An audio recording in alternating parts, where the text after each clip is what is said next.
예수님께서 이제 드디어 십자가를 지셔. 그런데 그 십자가를 그냥 지신 게 아니라 그 과정이 있어. 재판하는 과정이라든지 또 빌라도가 어떤 과정을 통해서 언도하게 됐고 뭐 이런 과정들이 있는데 이걸 배울 거야. 우리가 이제 예수님께서 십자가를 지셨다라는 것은 다 알고 있어요. 그렇죠. 그런데 사실은 어떤 과정을 통해서 이렇게 십자가를 지시게 됐는지에 대해서는 잘 몰라. 굉장히 중요한 사건인데도 불구하고 그렇기 때문에 이번 시간에 그것에 대해서 공부해 보도록 할 거야. 사복음서의 기록을 통해서 예수님을 붙잡은 주동 세력이 대제사장들과 장로들과 서기관들과 바리새인들, 곧 이들이 누구냐면 산헤드린 공의회 회원이라는 사실을 우리가 알 수 있어. 진짜? 여기서 보면은 요한복음 18장 12절에 보면은 군대와 천부장과 유대인의 아랫사람들이 예수를 잡아 결박하여 라는 말씀을 통해서 로마 군인이 이 주동 세력과 함께 했다라는 걸 알 수 있어. 그치? 그런데 사실은 자세히 살펴보면은 이 로마 군인은 주동 세력과 같은 뜻, 막 예수님을 막 잡아 죽이려고 하는 그런 같은 뜻을 가지고 함께 한 사람들이 아니야. 그죠. 그 이유가 뭐냐면 이때가 어느 때야? 6월절이야. 6월절에는 이스라엘 사람들이 굉장히 많이 모이지. 왜냐면 가장 큰 절기이기 때문에. 그치? 그래서 각처에서 많은 사람들이 몰려온단 말이야. 그렇기 때문에 로마는 예루살렘과 유대의 치안을 유지하기 위해서 철저히 경계를 했어.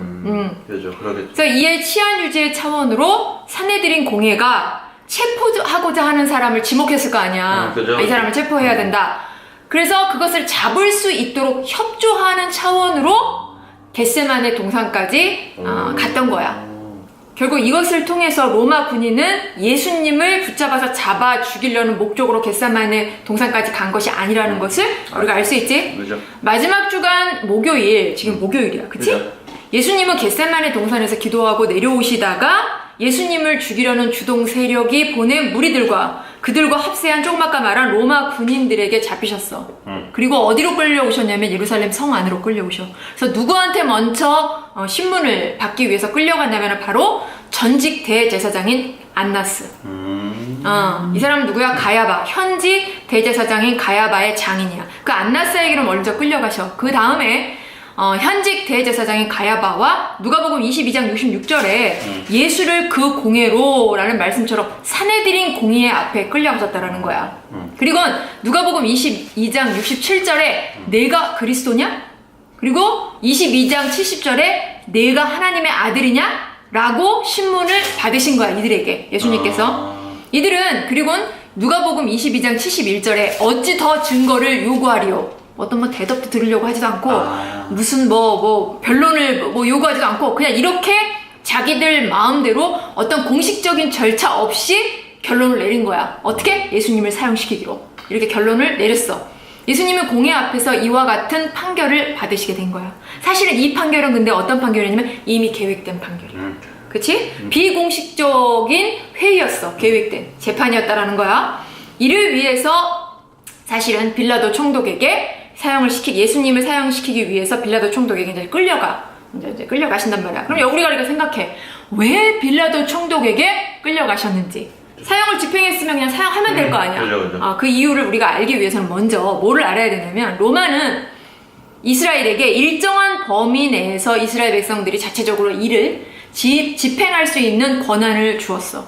이에 산헤드린 공회가 뭐야? 유대 사회에서 가장 큰 최고의 의결 기관이었잖아. 그치? 공회를 인정하고 이들의 재판도 인정해 주었어. 이처럼 자체적으로 형벌을 내릴 수 있도록 허용해 줬다는 거야. 그렇지만 단 하나, 사형에 대한 권한은 주지 않았어. 이는 이스라엘은 로마에게 속한 하나의 주 정도밖에 되지 않는 상태였단 말이야, 이때는. 그래서 공회 자체의 권한으로 사형을 집행할 수 없도록 했던 거야. 이에 요한복음 18장 31절 우리에게는 사람을 죽이는 권한이 없나이다 라고 그래서 이렇게 말을 했던 거야. 이렇게 말하면서 로마 총독의 권한을 이용해서 곧 로마의 법으로 예수님을 죽이기 위해서 빌라도에게 끌고 갔던 거야. 알겠지?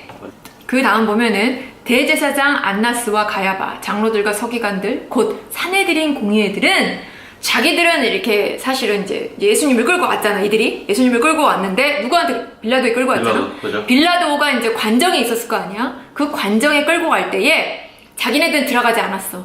그리고 성전 치안을 담당하는 군인들에게 예수님을 빌라도의 요한복음 18장 28절 관정인 플레토리움, 이걸 플레토리움이라고 그러거든. 플레토리움까지 끌고 가게 한 거야.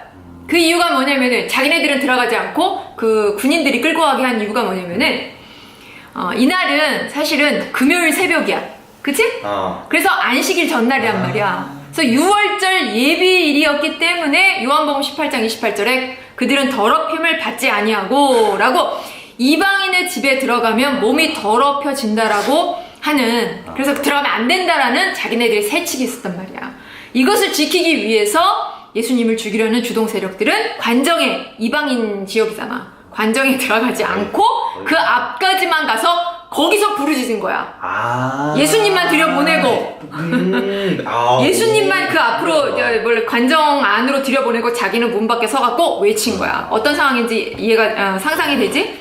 그리고 이곳에서 바깥에서 빌라도가 예수님에게 사형을 집행해야만 하는 예수님의 갖고 있는 3가지의 죄목을 들어서 예수님을 고소했던 거야. 그 첫 번째 제목이 뭐냐면은 즉 첫 번째로 뭐라고 예수님을 고소했냐면 누가복음 23장 2절에 우리 백성을 미혹하고 라고 예수님이 이스라엘 백성들을 미혹한다고 말했던 거야. 곧 예수님이 백성들에게 잘못된 것을 가르친다. 그래서 그 결과 백성들을 선동한다.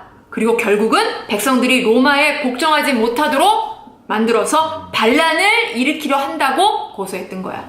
두 번째 고소한 내용은 뭐냐면 누가복음 23장 2절에 가이사에게 세금 바치는 것을 금하여, 지난번에 공부했지? 그죠, 기억나요. 백성들에게 로마에게 세금을 바치지 않아도 된다. 사실 예수님 그렇게 말씀하시지 않으셨지.